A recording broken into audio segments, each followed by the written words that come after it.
Welcome, today in front of me SONY Xperia XZ2 and I'll show you how to unmute ringtone on this device. So we got two ways how we can do that. The first one, you can use your volume buttons here on the right side of your device.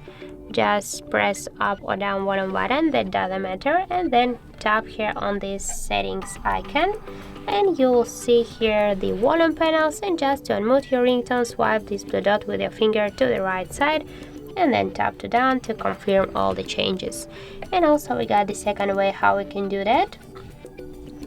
We just should go to the settings application and then tap on the sound settings section, and here you'll see the ring volume panel. Just by the same way, swipe this blue dot to the right side with your finger, and by this way you can unmute your ringtone on your device.